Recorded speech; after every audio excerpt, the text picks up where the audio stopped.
క్లాస్లో December prelims mains కొత్త class start అవుతుంది. ఈ నెంబర్కి కాల్ చేసి రిజిస్టర్ అవ్వండి. లిమిటెడ్ సీట్సే ఉన్నాయి. పెళ్ళంటే అటు 7 తరాలు ఇటు 7 తరాలు చూడమంటారు పెద్దలు. పూర్వం పెళ్లిళ్ళు అలాగే జరిగాయి. అందుకే అప్పటి మనుషుల్లా ఆ బంధాలు కూడా గట్టిగా ఉండేవి.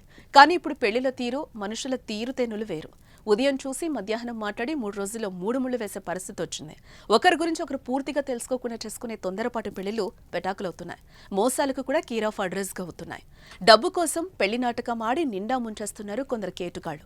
తాజాగా ఓ వరుడికి శోభనం రోజు భార్య ఇచ్చిన జలక్తో మత్తెక్కింది. ఇంతకీ ఆ రాత్రి ఏం జరిగింది? భార్య చేసిన పనేంటి?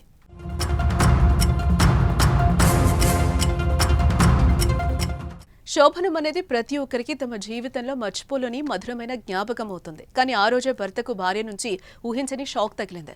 మధ్యప్రదేశ్లోని ఛతర్పూర్కు చెందిన 29 ఏళ్ల రాజ్దీప్ రావత్ ఖుషీ తివారీ అనే యువతిని ఇష్టపడి వివాహమాడాడు. డిసెంబర్ 11న వారి పెళ్లి జరిగింది. నచ్చిన అమ్మాయి జీవితంలోకి రావడంతో రాజ్దీప్ రావత్ ఎంతో ఆనందపడ్డాడు. అదే ఉత్సాహంతో ఫస్ట్ నైట్ కి సిద్ధమయ్యాడు. గదిలోకి పాలతో వచ్చిన వధువును చూస్తూ కాస్త సిగ్గుపడి ఆమె చేతిలో గ్లాస్ అందుకున్నాడు. ఆ గ్లాసులో పాలు తాగాడు. అంతే అలా మత్తలోకి జారుకున్నాడు. సీన్ కట్ చేస్తే తెల్లవారుజామున లేచి చూసేసరికి ఒక్కసారిగా బుర్ర గిర్రును తిరిగింది. అతడి ఇంట్లో లక్ష విలువ చేసే వెండి, బంగారు ఆభరణాలు మాయం కావడమే కాదు, వాటితో పాటు వధువు కూడా అదృశ్యమైంది. అప్పుడు తెలిసింది భార్య ఖుషీ తివారీ అసలు కథ.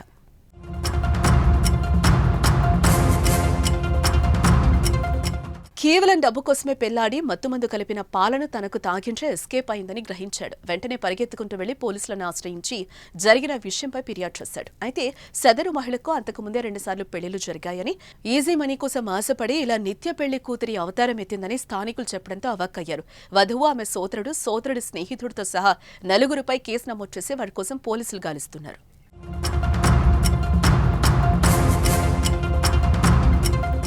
తెలియని వ్యక్తులతో పరిచయం, ప్రేమ, పెళ్లి అంత మంచిది కాదు. ఆన్లైన్లో కానీ ఇలా బయట కానీ పరిచయం అయితే అది ప్రేమగా మారి మోసపోయిన సంఘటనలు కోకొల్లలుగా ఉన్నాయి. ప్రేమించి పెళ్లి చేసుకుంటామని నమ్మించి వారిని మొత్తం దోచేసి పరారైన ఘటనలు ఎన్నో చూస్తూనే ఉన్నాం. పైన చెప్పినట్టు పెళ్లి చేసుకున్న తర్వాత కూడా మోసం చేసి వెళ్లిపోయిన వారిని చూస్తున్నాం. ఇలాంటి నిత్య పెళ్లి కూతురు, పెళ్లి కొడుకులపై జాగ్రత్తగా ఉండాల్సిన అవసరం ఉంది.